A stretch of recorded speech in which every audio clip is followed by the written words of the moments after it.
कैसे हैं आप सभी लोग। आइए शुरू करते हैं आज का वीडियो। आज के वीडियो में आपके लिए मॉडल पेपर मिलेगा, जिसमें आपको सामने क्वेश्चन दिख रहे होंगे स्क्रीन पर। तो ये मॉडल पेपर किस सेमेस्टर का है ये जान लेते हैं। तो इसमें हम पढ़ेंगे आपका फर्स्ट सेमेस्टर, ठीक है। फर्स्ट सेमेस्टर है इसमें, और बीए फर्स्ट ईयर है। First semester BA first year आपका किस किस कोर्स के लिए ये रिलेटेड रहेगा, तो फिर से आपको मैं बता दूं। इसमें आप बीए यानी जो भी आपका कोर्स है, बीए है, बीएससी है, बीकॉम है, ठीक है, एंड बीबीए, ये कोर्स हैं और इनमें फर्स्ट सेमेस्टर है। तो ये पेपर आपके लिए बहुत ही इंपॉर्टेंट है। और पेपर का नाम क्या है, किस पेपर का नाम है ये, तो ये मॉडल पेपर आपका, जैसा आप अगर आइडिया लगा सकते हैं तो आप लोग कमेंट में इसका बताइए किस सब्जेक्ट का पेपर है ये। तो इसमें हम पढ़ेंगे है को करिकुलर कोर्स, जो कि बीए फर्स्ट ईयर में पढ़ना है हमें, बीएससी फर्स्ट ईयर में भी पढ़ना है, बीए काम फर्स्ट ईयर में पढ़ना है, और बीबीए फर्स्ट ईयर में भी इसको हमें पढ़ना पड़ेगा। तो उसी से रिलेटेड मॉडल पेपर है ये। तो इसमें पूरे 100 क्वेश्चन है, वीडियो लंबा हो जाएगा, तो इसलिए फटाफट इसको हम पूरा कर लेते हैं। और बाकी अन्य प्ले लिस्ट में बनी हुई हैं, प्ले लिस्ट में जाके आप विजिट कर सकते हैं। सभी के सब्जेक्ट में जितने सब्जेक्ट आपने लिए हुए हैं उन सब की प्ले लिस्ट अवेलेबल है, और उनमें वीडियो भी बहुत सारे अवेलेबल है। अभी कुछ इंपॉर्टेंट वीडियो और भी आते रहेंगे आपके लिए। तो चूँकि पेपर एग्जाम होने वाले हैं, फटाफट लग जाइएगा। तो इसमें पहला क्वेश्चन आपका है कि मोटापे के लिए कौन कौन से कारक उत्तरदायी हैं। देखिए, अनियमित आहार ये भी है, जंक फूड ये भी है, कम शारीरिक गतिविधियाँ या शारीरिक की गतिविधियाँ बहुत कम, तो ये सारे ही इसके लिए इंपॉर्टेंट है। इसलिए आपका ऑप्शन लास्ट द सही रहेगा। शिशु के जन्म के पश्चात माता के स्तनों में जो पदार्थ निकलता है सबसे पहले, उसे क्या कहा जाता है, तो उसे कहा जाता है कोलोस्ट्रम, ठीक है, कोलोस्ट्रम कहते हैं उसके लिए। अगला क्वेश्चन है, अधिक वमन और अतिसार के कारण होता है, क्या होता है, निर्जलीकरण होता है। अगर किसी के लिए अधिक अतिसार है, यानी दस्त आ रहे हैं, तो भी निर्जलीकरण हो जाएगा, और वमन है तो भी उसके लिए निर्जलीकरण हो जाएगा, यानी शरीर में पानी की कमी हो जाएगी। अगला क्वेश्चन आपका है कि ORS का संपूर्ण रूप क्या है, यानी क्या है, लिखा है ओरल रिवोल्यूशन साल्ट, सा दिया हुआ है ओरल रिजेक्शन साल्ट, बा दिया हुआ है ओरल रिहाइड्रेशन साल्ट, यही आपका सही है। क्वेश्चन नंबर 5 है, हाल ही में एक सल्फोराफेन की खोज की गई है जो कैंसर से सुरक्षा प्रदान करता है, निम्न में से किस में पाया जाता है, तो ये ब्रोकली नाम का होता है, इसमें पाया जाता है। क्वेश्चन नंबर 6 हमारा है, निम्न में से कौन सा कृत्रिम मधुरक नहीं है, सुक्रोज, ठीक है, ये हम कृत्रिम नहीं कर सकते। अगला क्वेश्चन है 7, एक स्वास्थ्य प्रतिरक्षा प्रणाली के लिए निम्न में से कौन से पोषक तत्वों की आवश्यकता होती है, तो विटामिन के है, कैल्शियम है, आयोडीन है, तो विटामिन सी बहुत जरूरी होती है। अगला क्वेश्चन आपका है, भोजन का वह घटक जो हमारे शरीर से कोई पोषक तत्व प्रदान नहीं करता है और फिर भी हमारे लिए आवश्यक होता है, कुछ नहीं करता है लेकिन वो आवश्यक जरूर होता है, तो वो होता है रेशा। अब सूची 1 है, सूची 2 में मिला कीजिए। तो यहाँ पर आपको ऐसे दिया हुआ, केला है, केला क्या है, फल है। आलू क्या है, आपका जड़ है, ठीक है। और आपका पालक क्या है, पत्ती है। और फिर क्या बचा आपका, बीज, और बीज जो है क्या, वो है दाल, ठीक है। तो ऑप्शन बा सही जाएगा। क्वेश्चन नंबर अगला है, भोजन का क्या कार्य होता है, शारीरिक मूड से महत्वपूर्ण होता है, शरीर निर्माण और सामूहिक सुरक्षा, ये तीनों जरूरी होते हैं, तो उपरोक्त में सभी। अगला क्वेश्चन आपका है,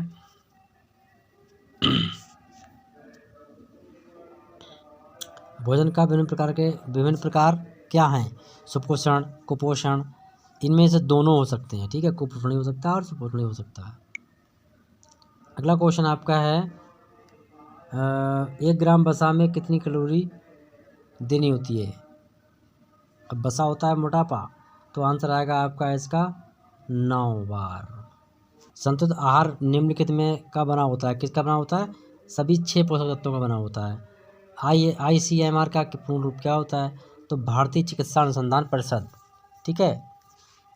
अगला है, गेहूं, चावल, अनाज तथा अच्छा स्रोत है, किसका स्रोत है, कार्बोहाइड्रेट का।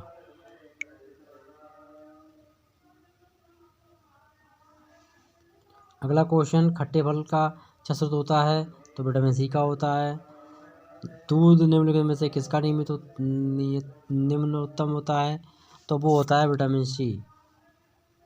अगला क्वेश्चन है, निम्नलिखित में से कौन सा सूर्य किरणों की विटामिन के रूप में हमें प्राप्त होता है? तो वो होता है विटामिन डी प्राप्त होता है। प्रोटीन की लघुत्तम इकाई क्या है? तो प्रोटीन की लघुत्तम इकाई होती है अम्ल। अगला क्वेश्चन आपका 20 नंबर क्वेश्चन कह रहा है, ये कार्बोहाइड्रेट फल शर्करा भी कहलाता है, तो उसे कहते हैं हम फ्रक्टोज। अगला क्वेश्चन है, जब आहार में एक या एक से अधिक तत्वों की कमी या अधिकता होती है तो इसे कहते हैं, क्या कहते हैं? अनियमित, असंतुलन, सुपोषण, कुपोषण। तो ये कुपोषण हो जाता है। क्वेश्चन नंबर हमारा 22 है, जानवरों में कार्बोहाइड्रेट का मुख्य भंडारण कहाँ पाया जाता है? यानी जानवरों के किस भाग में मिलता है हमें? तो वो लिखा है आपको मिलेगा ये ग्लाइकोजन नामक पदार्थ होता है, उसमें आपके लिए सारी चीज़ें मिलेंगी। पके हुए फलों में कौन सा कार्बोहाइड्रेट पाया जाता है? तो पेक्टिन पाया जाता है। ठीक है। रक्त में ग्लूकोज की कितनी मात्रा होती है? तो 80 से 100 मिलीग्राम होती है। क्वेश्चन नंबर 25 है। 25 क्वेश्चन नंबर कहता है कि निम्नलिखित में से कौन से कटरा का स्रोत पाया जाता है? निम्नलिखित में से कार्बोज का स्रोत क्या होता है? तो आपका गेहूँ भी है, आलू भी है और चुकंदर भी है, तो ये सभी हैं ये। 26 निम्न में से कौन सा कथन प्रोटीन के संबंध में सत्य है? तो जो दा है ये सभी तीनों ही सही हैं, मतलब कि उपरोक्त में सभी। अगला क्वेश्चन आपका है, निम्न में से भोज्य पदार्थों की सूची दी हुई है और पोषक तत्वों की सूची दी हुई है, तो इनकी सूची मिलाइए। कि दूध में मुख्य प्रोटीन कौन सा पाया जाता है? तो ये होता है केसीन। ठीक है, वो होता है केसीन। अगला क्वेश्चन आपका है, बीएमआर का पूर्ण रूप क्या होता है? ये लिखा है बेसल मेटाबॉलिक रेट।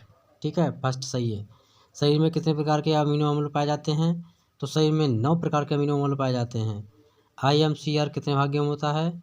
तो आईएमसी होता है आपका 4 भाग में। निम्नलिखित में से कौन सा संतृप्त बलीय अम्ल है? तो यहाँ पर आप जानेंगे तो लिखा है कि ब्यूटरिक अम्ल। शरीर को ऊर्जा प्राप्त मिलती है किससे? ग्लूकोज से। अगर आपको थकान है आप ग्लूकोज पी लीजिए, तुरंत आपको आराम मिल जाएगा। कार्बोहाइड्रेट की सबसे सरलतम इकाई क्या है? तो वह मोनोसैकेराइड्स। ठीक है। आपका क्वेश्चन नंबर 35, इनको मिलान करना है, तो इसमें आपका जो सही है वो बा है। जैसे ऊर्जा देना, शारीरिक निर्णायक, रक्षात्मक, भोजन करना, नियंत्रण एवं रख रखाव, तो ये सारे इम्पोर्टेंट हैं आपके लिए। अगला क्वेश्चन देख लेते हैं, ग्लूकोज, फ्रक्टोज और गैलेक्टोज में ये सब किसके उदाहरण हैं? तो उदाहरण हैं मोनोसैकेराइड्स के। शरीर में अधिकांश भाग में ग्लूकागोन संग्रहित रहता है। कहाँ संग्रहित रहता है? तो यकृत में संग्रहित रहता है। लार में कौन सा पाचन संबंधी एंजाइम पाया जाता है? तो वह पाया जाता है एमाइलेज। अगला क्वेश्चन आपका है, रक्त ग्लूकोज का कौन सा हार्मोन द्वारा होता है? तो होता है इंसुलिन। आपका है, विटामिन बी की कमी से होने वाला रोग क्या होता है? तो बेरी होता है। अगला क्वेश्चन आपका है कि विटामिन जो कौन सा ऐसा है जो कि जल में घुलनशील होता है? तो विटामिन बी और सी, ये दोनों विटामिन ऐसे हैं जो कि जल में घुल जाते हैं। रक्तचाप लिखा है कि रक्तचाप जो है वो उसका सामान्य मापन क्या होता है? तो होता है 80 से 120 डिग्री, आपका 20 mg। ठीक है, तो ये आपका दिया हुआ है ऑप्शन आ। और इसमें दिया आयरन का स्रोत क्या होता है? तो आयरन का स्रोत होता है हरी पत्ता सब्जियां और खजूर। ठीक है, अगला क्वेश्चन ये है, आयरन का जो होता है। अगला क्वेश्चन है कि प्रोटीन की अवधारणा किसने दी? तो वो दी थी क्रास एवं क्रास, जो है बात सही है इसमें। अगला क्वेश्चन है 45, आरडीए का पूर्ण रूप क्या है? जो आरडीए होता है वो क्या होता है? तो यहाँ पर दिया हुआ है ऑप्शन पहला सही है, recommended dietary allowance.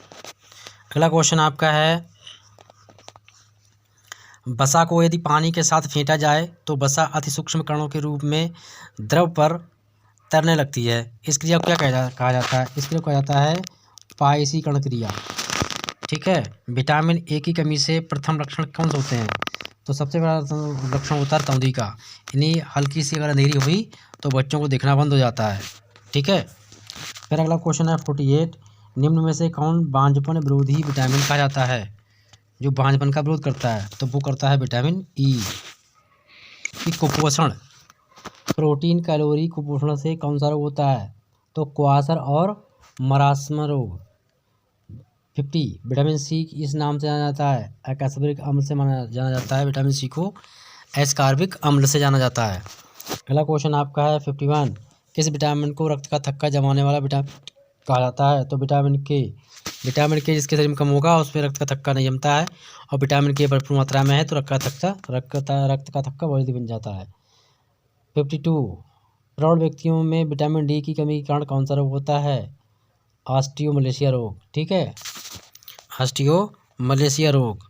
53 question number है हमारा, वो कह रहा है कि कौन सा विटामिन कैल्शियम के अवशोषण में सहायक होता है?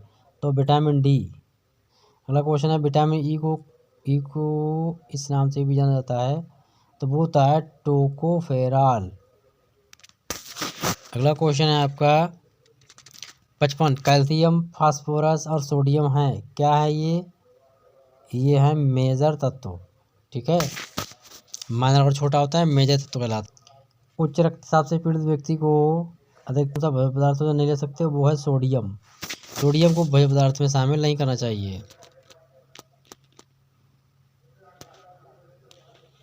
फिर आपको क्वेश्चन दिया हुआ है 57, महिलाओं को किस अवस्था में कैल्शियम की सर्वाधिक मात्रा आवश्यकता होती है? बाल्यावस्था में। और यहाँ पर दिया हुआ है गर्भावस्था, तो ये आपका सही है। अगला क्वेश्चन है कैल्शियम प्राप्ति का प्रमुख स्रोत क्या है? दूध और दूध से बनने वाले पदार्थ। अगला क्वेश्चन है आयोडीन कमी से होने वाला रोग घेंगा हो जाता है, तो आयोडीन कमी से होने वाला रोग कौन सा होता है? वो होता है घेंगा। रासायनिक जल का रासायनिक सूत्र क्या है? तो H2O रासायनिक सूत्र है। फिर है कैरोटीनाइड और रेटिनॉल किस विटामिन से संबंधित हैं? तो वह विटामिन ए से। शरीर में लौह तत्व की अगर कमी होती है तो क्या करना चाहिए? तो अगर वो होता है लौह तत्व का अणुविश्लेषण किया जाता है तो ये क्या जाता है फेरिक अम्ल में। गेहूँ का उपभोग करते हैं किस रूप में? आटे के रूप में, सूजी के रूप में, मैदा के रूप में, सभी के रूप में करते हैं। निम्न में से कौन सी विषैली दाल है? तो खेसारी जो है वो विषैली दाल है। आहार में फलों व सब्जियों के रूप में खाया जाता है, सम्मिलित किया जाता है, तो किस लिए किया जाता है? कि जिससे हमें फल निर्माणक भोज्य सिद्ध होते हैं। ऊर्जा प्रदान करने वाले भोज्य पदार्थ, सुरक्षा प्रदान करने वाले भोज्य पदार्थ, अनेक की सभी हैं, तीनों ही है। सूची मिलाना है, तो सूची कैसे मिलाएंगे आप लोग देख लीजिए। यहाँ पर लिखा पराठा, पकौड़ी है, इडली है, केक है, तो कौन सी चीज़ किसके द्वारा पकाई जाती है वो चीज़ यहाँ दी हुई है, तो इसमें एक सही है। अगला क्वेश्चन है 6 माह बाद शिशु को अतिरिक्त दिया जाने वाला आहार क्या कहलाता है? वो पूरक आहार कहलाता है। जो विकास क्रम में शैशवावस्था के उपरांत आने वाली अवस्था को क्या कहा जाता है? तो बाल्यावस्था कहा जाता है। गर्भावस्था के में आधारभूत चयापचय की दर सामान्य रूप से जुड़ी होती है, तो वो 10 से 25% होती है। रोगावस्था में वैकल्पिक पोषण विधि क्या है? नली द्वारा पोषण करना और अति शरीय पोषण की विधि। अगला 71, दूध को उबालने में कौन सा विटामिन नष्ट हो जाता है? तो विटामिन सी जो है वो खत्म हो जाता है। कम वसा, दूध, आलू, मक्खन आदि सूर्यविष, यानी कि उपरोक्त में सभी। मनुष्य के शरीर का तापमान कितना होता है? 98 फ़ारेनहाइट। अतिसार में सबसे कहाँ से संबंधित है? तो ये पाचन तंत्र से संबंधित है। अतिसार के रोगी के आहार में नहीं करना चाहिए, तो वो ऐसे पता सब्जियाँ नहीं करनी चाहिए, रेजा फल नहीं करना चाहिए, और मामला यानी कि मसाले से तले हुए भोज्य पदार्थ, इन्हीं उपरोक्त में सभी है ये। कब्ज का प्रकार है, इसमें कौन सा है? ये भी होती है, ये भी होती है, ये भी होती है। पॉलीडिप्सिया के रोग क्या होता है? ये बदवैस होता है। उच्च रक्तचाप का दर मतलब क्या है? वंशानुक्रम में होता है, धूम्रपान होता है, और भोजन पदार्थ भी, इन्हीं उपरोक्त में सभी।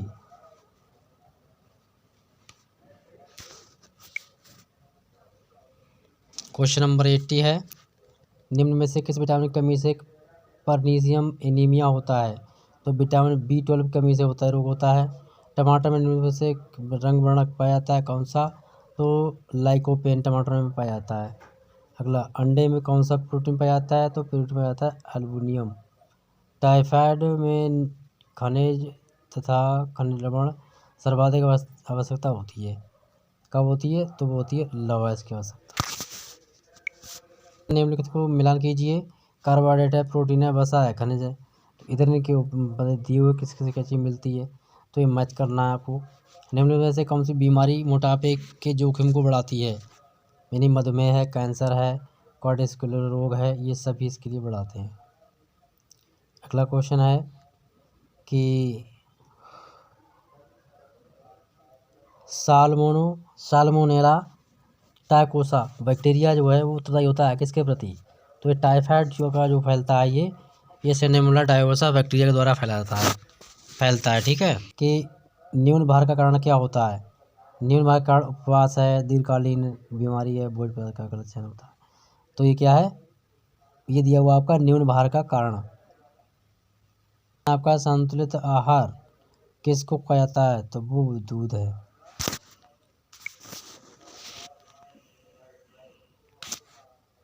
अगला क्वेश्चन है, विश्व स्वास्थ्य संगठन कब मनाया जाता है? तो विश्व संगठन मनाया जाता है 7 अप्रैल को। अगला क्वेश्चन है, रक्तचाप को नियंत्रित करने के लिए क्या जगाया जाता है? धूम्रपान, अधिक खाना खाना, संतुलित आहार एवं नियमित जो है आपका व्यायाम। 98 है आपका, 91 है, भारत के स्कूलों में मध्याह्न भोजन की प्रारंभ हुई थी योजना। तो 95 से चल रहा है ये। फिर है FAO का पूरा नाम क्या है? Food and agriculture organisation.